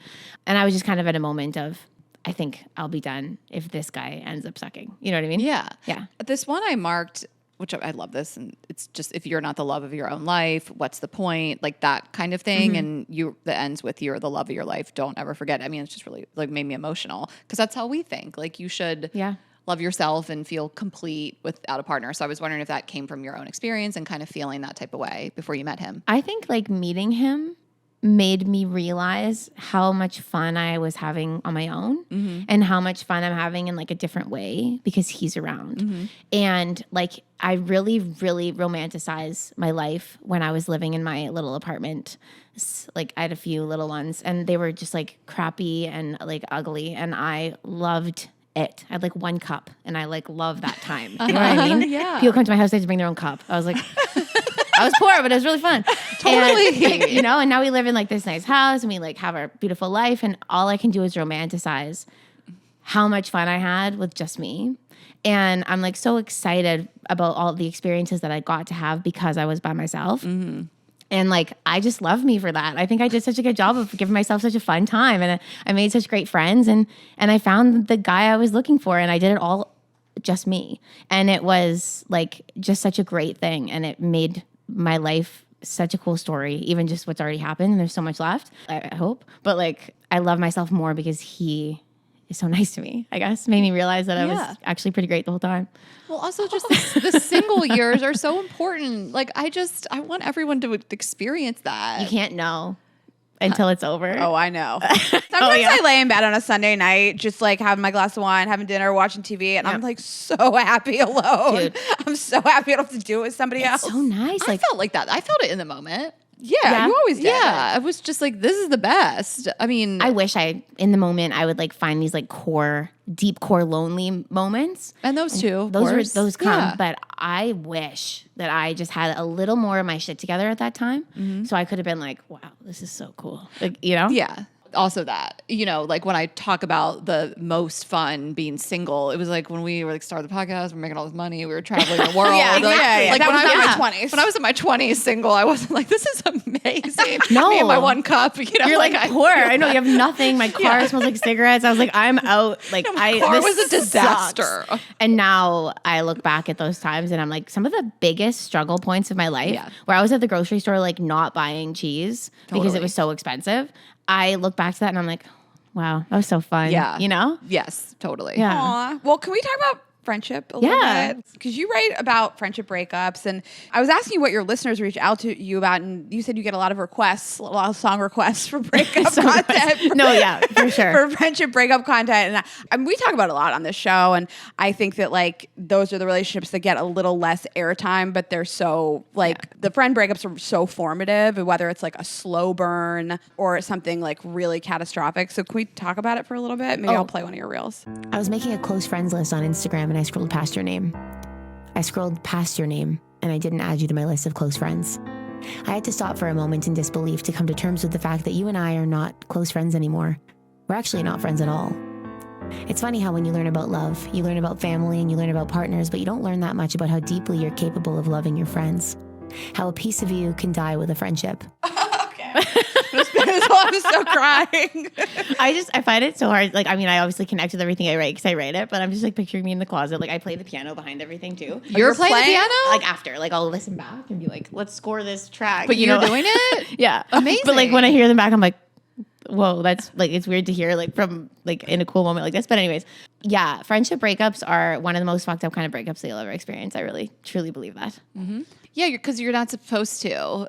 Like, we all know you're supposed to find one partner. That's whatever you're into, monogamy, and so you're gonna Whatever you want to do. you can only have one. Yeah. you can, if that's what the life you want, which is like probably the norm. But who cares? Do what you want. So it's like you're gonna break up and go through these relationships, and that's not really what you're not taught that about friends. You're like friends are forever. One is silver, one is gold. Man, like you're supposed to keep all your friends. That's obviously also not true. But I think it's harder for so many reasons, and it feels so personal. Well, you don't get told that you like love your friends in that way. You're not like, oh, like you love your friends as much as you love your partner, and if something happens, that's going to break your heart. Like, that's not something we learn about. You learn about like divorce and like breakups from monogamous relationships, whatever, or whatever relationship you're in. If you break up with all your partners, that's fine. Like, that would really hurt too. But there's also what I notice a lot when I post about friendship and stuff. There are a lot of people who come and they're like, oh, I don't have that one best friend. And I always want to be like, you don't need just one that comes to mind that's kind of like your one romantic partner. It's just everybody that you kind of find along the way, even if it's somebody that you see at work every day. It's still there. It's like a support system. And I validate those people's pain as well. Yes. Like, because that is tough. I was talking to someone recently who was struggling with something, and he feels like he doesn't really have that like person. And I'm his friend, but not his best friend. And, he can lean on me, but we're not going to be like Rayna and I and Yes, be, exactly. the emergency contact, first call type of thing. And so I feel for people who don't have that. It's almost a longing that you feel for not having a romantic partner. It's like, I don't have that best friend. And there's a multitude of reasons. I mean, some people are more shy. Some people have moved around a lot. They're neurodivergent, whatever reason. Yeah. But that hurts too. So I like feel for people that you see that are watching this content about friend breakups, and they're like, I don't even have a best friend to have a breakup with. I almost think that it can almost be harder to not have any friends than to like not have a partner, because through that you still have people. That's my I don't life. think that's a hot No one's life is better than mine. I have so many friends. Exactly. No, listen, I'm just going to clip that and be like, Rayna's the worst. Oh, no one's life is better than mine. A couple people's are better than mine. But if your name friends one. make your life what it is, and like, I don't know, I would leave like dates and like nights out with Steve. Like, we live together, so we'll go for dinner and sit there, and we're like, we live together. We already talked about everything, you know. Like, we're here on this trip together. We're having the best time. Like, we have a few drinks, like start chatting, and then eventually we're like, but like with your friends, I feel like it just the conversation never stops. dies, and there's always something to talk about. And especially when you have newer friends, you're like catching them up on things that happened to you before that they met you. And there's like different levels of friends, and you have ones from when you're young and when you're older. And I think adult friends, and there's something about that in there, but like I think it's like one of the most wholesome friendships you can find, because when you're a kid, you're kind of forced into each other because you're learning everything. And then when you're an adult, you pick your friends based on what they've already been through, and like all these things that you think were the worst, other people think that's the best part about you. And I think that that's the coolest thing about the friends you make when you're grown up. I love that, and I want to tag on to what I said about people who like don't have a best friend. It's like it's also never too late. Too. Yeah, I mean, we you can make a met. new friend I any was day. 32, 33. I think I haven't even been 34. Okay. Anyway, What's like the we met weirdest in our way? 30s, and we're just like family. Do you have like a weird way you've met a friend in your like adult life? Jenny. Yeah, Jenny is weird. Yeah, Well, I guess a lot of us meet on the internet. That's sort of on the internet. I had this blog, and I was looking for contributors at the time. I was trying to kind of grow and scale it, and girl I knew from Atlanta was like, my friend Jenny is so funny, she should contribute to the blog. So she emails me, and we collaborate on this blog, and then we just became like, we didn't even have each other's number. We would like email here and there. And then I hooked up with this guy. I met him on Tinder. He hooked up with him in the DoubleTree downtown in Atlanta. He was there for business. I took a cookie on the way out. I was going to say. And then he was like, you should come to Austin. And I was like, yeah, I'll come to Austin and fuck you again, you know? And so I like emailed Jenny or DM her. I'm like, what's your number? Like, let's be real friends. And I'm like, I think I'm going to come fuck this guy in Austin. She lived in Austin. I'm like, can I also hang out with you? And she's like, yeah. So then I get a boyfriend, and I was like, I'm not going to go stay with that guy in Austin, but I still want to hang out with Jenny. So you went? So yeah, so I was like, hey, I have a boyfriend now. She'd been following along on Instagram. She knew I had a boyfriend, and I was like, because I'm not going to see that guy from Tinder, but I'd still love to come to Austin and hang out with you. She's like, well, you can stay with me. Oh my God. So I go stay with her. Never met her in person. I kind of pre-gamed the meeting because I was like, I know she's going to be cool, but like it's still weird, and I'm going back to her apartment with her. Like I slept in her bed with her. Yeah, but it's like but it's actually like, but that's the thing about girls, and I truly think that there's girlhood just like starts when you're young and then it never ends. No like, man has this story. No, like men don't do this. I recently had this girl reach out to me in an email. She lives in Calgary where I live, and she was like, her name's Shayla. She's like, hey, I noticed that like in the background of some of your videos, you got some janky ass blinds. Like they look really bad. She's like, I have a blinds company. Can I come fix your blinds? And I was like, I'm a blind. okay. She comes to my house and she like brings all her blind stuff, and she's in my kitchen and we're just chatting about life and the blinds, and she did a couple extra ones in the house, and now she's coming to my wedding. This was like 6 months. Oh yeah. Like I was like, do you want to come to my wedding? I love Steve that was like, just story. invite them. Like you're with her all the time Do the now. blinds at the wedding. We'll do the Yeah. And the blinds look great. She did such a good job. I was reading a book this morning, so we have an interview right after you for Lindsay and Krista, who do Almost 30, and they have a book coming out. And cool. they talked about friendships in your early 20s as being like contextual friendships. So you have a lot of friends just from like where you grew up or Yeah. your sorority you were in or Yeah. at work. They're sort of like your 9 to 5 friends, and it's hard to like let those go kind of. But in Yeah. my 30s, I have a different type of contextual friend where I'm like, well, I have friends that I go to the movies with. I have friends that I'll go on food adventures. 100%. Like I have friends that I'm like, let's go to Koreatown and bop around to 3 places we've never heard of. And they're like, yes, done. Like Yeah. I have those friends. I have party friends. I have travel friends. And that's nice as you get older. Like I do have like 2 best friends in the world. I'm really lucky. I have 2 people that are just like family to me, and that's Ashley and my other best friend. But like I have all these other friends that just they're for this and that. Yeah. And those are really valuable to me in my 30s. It can be so nice. It sometimes can be a little bit overwhelming when you like need to get everyone together because they don't all know each other, and then you have to try to talk to everybody at the same time. Like my bachelorette, nobody knows each other. Oh, I'm they just know doing me, right? I had to divide them up. Oh, they've all messaged me being like, "Can I sleep with you?" And I'm like, "No, I can't sleep with everyone. Like, you guys have to get to know each other. We have to share no one's- beds. I don't know what to do." Who's gonna sleep with me? I'm But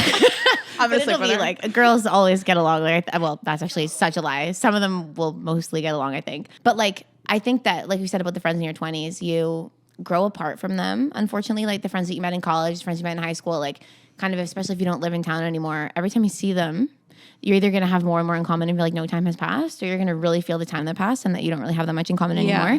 And that can be also like a really shitty kind of friendship breakup where like nothing happened and then you just stop talking. You know? Yeah. And we say friendships run their course. They really do. And if it starts to feel really forced and difficult and conversations, and I have so examples that are like people from college that still feel like family and they know me on such a different level. We do not talk all the time, you know, Yeah. but they're all coming to the wedding, coming to the bachelorettes and everything. And then there's people from college that we did just stop being friends, Yeah. and that's okay too. Yeah.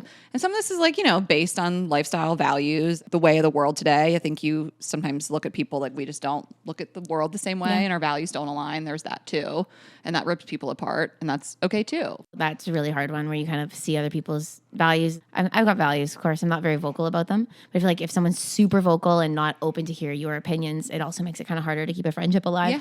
But like my mom has her friends from high school, and every year they go on a trip still. My mom she's too. like, she's almost 70. You know, Same. I'm like Like your her girlhood high never school ends. friends. They're like laughing and like going swimming in this Yeah. weird lake that they love. And I'm like, Totally. have fun, you know, but Yeah. every time she comes back, they have a name for them. I won't be able to think of it, but they have a nickname girls for all group four name? of them. That's so, I know my mom has high school and college Yeah. and present, like her friends that she's made. I mean, she has 3 friend groups. I love the idea that this just goes on and on forever and ever. Yeah. It's pretty and awesome. It can. And she's Yeah. been married to my dad this whole time. Yeah. And he's like probably doesn't even remember half He their has like names. one He's friend. well, guys, and this is the He thing. couldn't relate less. I don't think that we acknowledge men's friendships enough because so many situations for men is like they're friends from high school and they are all still friends and then they just don't That's it. make any new friends ever again. Like it's like Yeah. you have the same friends in the same Subway sandwich order and it never changes. Yeah. And like Steve's friends are his buddies and I've just gotten close with a bunch of his buddies' wives. Yeah. Like 2 of them are in our wedding. Like it's amazing, but boys just keep their friends and they don't get sick of each Well, other. there's like a lack thereof of like new friends. We've talked Yeah. about this on the episodes for a long time, and I think about how women bond and men bond. And like when I meet a new friend, we're sharing stories, we're emotional, we're talking about breakups or family stuff, and you form this bond with somebody very quickly. Whereas like men, like one guy will go through a breakup and go out with his other guy friend, and he comes home, and you're like, "What did they break up Yeah. for?" And they have no information, and you're like, "What do you? You just didn't ask?" I know. Like that's. Not all men lack No, depth no, like not all men, that. But like even the men that are like that, I think have really deep relationships with me and their girlfriends. But Yeah. with 2 men, they're not talking about this stuff. Right. No, they don't talk to each other about it. Like I'll hang out with a girl for the first time and I'll be like, you'll never believe about her relationship with her dad. Like it's just like mine. And then I'll come home and his buddy just got engaged in like Italy. And I'm like, how did he do it? He's like, I don't know. No I'm idea. like, okay. I think my fiance is great at connecting with people and making friends, Yeah. actually. But even some of the stuff he doesn't know, Yeah. I'm like, I'll ask them myself then. You're like, I could get that information immediately right now. Yeah. Just ask the question. Like even like someone that's really close to him is like moving, and I'm like, why are they moving? He's like, I don't know. I'm like, yeah, but they said they would never move there, and he's like, well, I don't know. I'm like, I'm gonna You get didn't this think in the information moment, you're myself. like, you're moving. Why? Yeah, like That's do so I have to get funny. in here? It's like sort of the fault of men, but like I think having emotions and talking Yeah. about your feelings is like you're a pussy. So like men don't bring it up and talk about it. No, it's more just like, and I mean, especially when it's with these friends that you've had since you were 6 years old, you're just like, we'll figure it out. Like, Right. You're just accepting what Yeah. they're saying and letting it. But it's funny because it just doesn't fly the other way around. Like, I'll tell a story and Steve will be like, and I'm like, Yeah. you have any questions? Yeah. Ask me a question.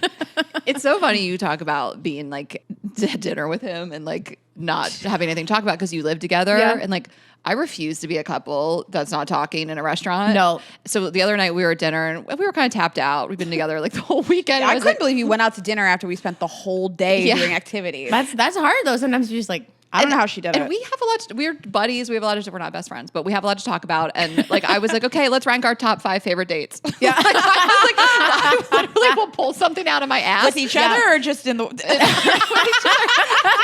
in life, not with each other. Yeah, can you imagine with other people? Like 3 of the things on your 5 are just not with him. That's my next thing. Rank Yeah. your worst dates, not with me, with other people. But literally, I made him sit there. We had a fun conversation of our top it's 5 so fun. favorite dates. But sometimes you realize too when you're out with your partner, like we don't talk enough at home. Like we've been out here in LA for the first time, and we had 2 nights where we really sent it home. Like we had a lot of cocktails, and we're just like laughing and having the Yeah. best night. And I'm like, we should do this at home. And he's like, I don't think we should pick up drinking this much at home. But like other than that, yes, we could like chat more at home. We should get drunk more at home. This is great. I like talking about that though, that some people just, not that you have, but like you kind of stop seeing each other at home. You're just like, they're in one corner of the house doing their thing. And totally. it's just like, you forget to have those conversations because you don't have to. Well, it just sometimes gets like a little repetitive, right? Like someone comes home, how was your day? Good. You? Was it actually good? I don't know. Like, you know, or if you have completely different jobs or you've already kind of talked everything out with everybody else throughout the day. Right. And you just don't, and like that's the joy of being in love and having it be easy because sometimes you can just shut the fuck up and not say anything and Right. they're not going to be mad about it, you know? Totally. But yeah, it's definitely important to still explore those questions, ask those questions, have them in your back pocket. Wait, I have a question for you. Okay, your 2 top 5 lists, his and yours, were they similar or totally different? Yeah, it was kind of a. Wait, I want to encourage people to do this with It their turned into like a collaborative list where we were kind of like, there were our 5 top is a lot, 5. by the way. Like 3, I could Yeah, recall 5's a lot. 3. But we've been on so many dates because we were long distance. yes. Like we're able to be like, what about when we were in Chicago? Like we were able well, you to would have met up really- in cool places too, Yeah. right? Yeah. That's and awesome. like our first date was just the most epic date of all time. Like we both agree. At Alice? But then we went to Up and Up and had cocktails, and then we went and danced at the Folly. And we were making out, we were clearing beer bottles around us. I was like straddling him on that couch. Like it was just an epic New York date. They started having this. He took the train to New York to meet, and she was having this like pre-drinks before dinner with him. Yeah. And me and like my other best friend and one of our friends were hiding in the window. Spying you on did that? us. Yeah. Oh my We god. look so uncomfortable too. He's just kind of hunched over. I'm, Did you like, have pictures of sitting- them? Yeah, we'll put it on the screen. Yeah, I took pictures, and it's funny. Like I always think you don't know that you're living such a special moment. Like No, you don't. I get like sort of emotional thinking. My other best friend is getting married, and I remember the day that she was like going on her first date with him. And we were in our early 20s, we were kids, and she was like, "I have to take this guy out to dinner." It was a work Like thing, a work basically. thing, yeah. And we were just like, he's so old. He's like 29. Oh god. He was like 28 or 29. We were like, he's so old. But like, I feel emotional now, like going to their, like they're getting married. And I just think Yeah. like, I didn't know I was living such a pivotal moment in their life in that moment. In that moment, like I remember Corey's text of this first date with Ham. This is my best friend from my other best friend, and we've been friends since we were 4. Like, what should I wear? Like, I have it, like in my favorites. You know, just like that's the man that she's like has 3 kids with now. And, you know, Oh, I it's know. just- And you just don't ever know when Yeah. that's like in the midst of unfolding. But that's why I love that trend online right now called like the butterfly effect trend or whatever, where you're like, so you're telling me that if I didn't do X, Y, Z, I never would have met this person. And it's like, you could have just stayed home. And you can use it in a bad context, like what we were talking about earlier, when you meet someone and you hate them and you wish you never met them. Like, oh, I should have stayed home. But like, imagine I stayed home, or if I didn't accept that job, or the trip I was supposed to go on that I met Ashley on, I tried to cancel it Really? repeatedly.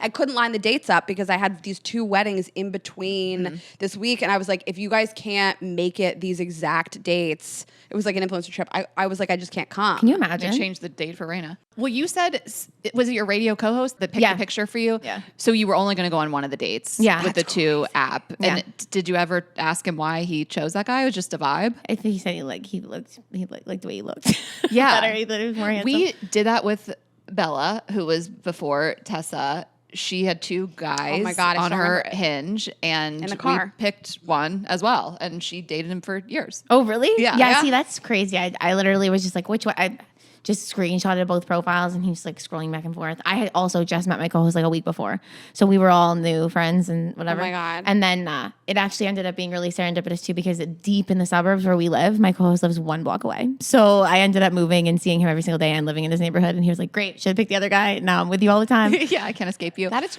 you know, it was Ashley and I. If we'd met you today and you were like, should I go out with Drew or Steve? We would have said not Steve. Not Steve. Because Really? in America, Steve's are a real problem. It's just it's a name thing. It's like Really? it's like trust no Steve, trust no Chris. Like we would have gone with Drew. We would've gone but with Drew. Not if we could have seen the photos and changed our minds. But also, lucked you guys out. are Canadian. It's different. We're Canadian. In America, it's a problem. And he's Steven with a PH. oh, love And it. I really went into that because I love Taylor Swift, and she has a song called "Hey Steven." So I also was leaning into that, but we love a Steven with a PH. Yeah, so it's better. Yeah, For sure. Yes. We approve. Way better. And I just want to wrap up with the book. And did you have any feelings, imposter syndrome, like writing a poetry book? Like, I had to talk her out of it on our call. I was like, you ever have other nobodies on your podcast? She's like, what?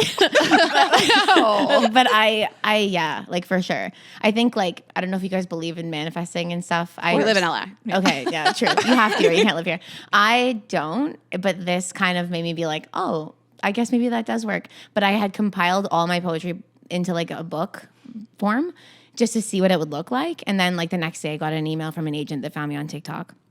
And her name's Kelly. She's the best. And she's my literary agent. And she hooked me up with Simon Element where my book's coming out. So I actually almost didn't take her call because I was going to self-publish my fake little book that I made on Amazon. And she was like, just give me 5 minutes. And that's another one of those serendipitous things. But yeah, writing this book gave me complete imposter syndrome. I recently went in to record the audiobook in like a studio in town where I live. And I was just like reading it, being like, this is mine. And also you're overthinking everything that's in there. So I was like, hopefully this was the right one to put in, or like, I wish I'd have rearranged these 2 words, or like whatever. But yeah, 100%. And I talk all the time to my friends about like, what if everyone hates it? But I think that's everybody. Everyone's going to love it. Yeah, I hope so. Okay, so I don't have all your content in the book and your TikTok memorized, but is there crossover? Or is this all fresh? It's like 60-40. Okay. So like 60 new. Okay. 40. So people will recognize some stuff from, which I think is great. I clipped out or picked my like favorite ones. Great. And then put in some brand new ones that nobody's ever seen before. It's like a quick read because it's like poetry, but I've seen some people who have gotten an advanced copy talk about how they like to read it slow. I used to love this poetry book by Shel Silverstein when I was little called Falling Up. I don't know if you've heard of him. Shel Silverstein wrote The Giving Tree. Yes. Well, so much. Yeah, and I used to love him. just opening up to one random page when I was a kid and just reading it and getting sad about it and then closing it and going to bed. Well, that's how, whatever you're feeling. Yeah. It's in loving, longing, and living. Yeah, like 3 chapters. Yeah. So There's just really good thought starters. I mean, I listen to you speak and it makes me think about my own relationships, mistakes I've made, things I want to change, things I'm really proud of. And like, I think it's nice to just read a thing, marinate on it, write your own journal entry, you know? Yeah. Thank you for saying that. Okay. So a final question. Do you have a favorite? Favorite poem? Yeah. In this book? Yeah. Oh God. Or top 5 favorite Top dates? 5. And you don't have to answer, Go. but is there a few, or even a few that just you're like extra proud of, or you feel the strongest about? I love the sad ones. Like those are my favorite. I love the ones that I've written about, like Steve, my fiance, because I love him and stuff. So like I'm happy to have been able to put some of that in there. But I love the ones that are sad. And there's one that I was super proud of, and it's like, I go back to your chapter all the time. I read it again and again. Only thing that is consistent is that it ends. And it's basically just like how many times you can go through the same story in your head, revamp it with your friends, even telling your new partner about something that happened to you with another partner. And every single time you're like finding ways to put new notes in the margins of the story, being like, but what if this? And even if it doesn't really matter, it's not really a choice. You're just going to keep opening it again. I really love that one. I love that. And then I really love the one that like kind of launched me out there to everybody, the public pool one that we talked about off the top, just solely because it gave me such a cool opportunity. And I loved watching people's videos that they made to it and like seeing so many bodies that look like my body, and like so many women like being like, I'm actually going to post this for the first time and like show the way that I look and all this stuff and just feel proud of it instead for the first time. And I just thought that that was the coolest thing ever. And it also like selfishly just gave me a lot of really cool opportunities. When I'm scrolling and I get served your voice stitched over like people in I like love bathing it. suits, and it really like makes me cry. What really fucks me up when people do like I have a couple poems about dogs and they'll put like pictures and like videos of their dogs that passed away, and I don't say it. It makes me want I to throw couldn't up. even look. No, absolutely. Sometimes I have to like I'll come back and like favorite it, but yeah. Oh my gosh. Well, you guys get ready for this book. Read it with a pen, make notes in the margins, take breaks if you need to. I don't know. It just really got to me emotionally. It's wonderful. So, you're the voice of a generation. I'm excited you're here. I discovered you last summer, and I just was like, I know Ashley was going to love you so much. I'm honestly so grateful to be able to sit here and chat with you guys. I know everybody probably says that, but like this is so fucking cool. I think you guys are so awesome. Thanks. And I just like love that I was able to come here and chat with you. And also selfishly that I got to come see LA because I've never been. So that was cool. Oh, this is your first time in LA? Yeah. If you need any racks, we'll hit you after. Well, I'm going to the airport after this, but next time. The airport's great. Now I'm going to send her down a bikini before. But your book, I hope you remember, is out for pre-order today. I think it's out tomorrow. Yeah, it's out tomorrow. If you guys are listening. But get it. And also just anywhere else people can find you, tell people your Instagram and anything else you want. Just at Josie Balka, the way it's spelled on whatever you're listening to this on all platforms. Okay, great. Instagram and TikTok. And you guys know where to find us, girlsgottaeat.com. I am Ash Hess. Rayna is Rayna.Greenberg. Girls Gotta Eat podcast on Instagram and TikTok.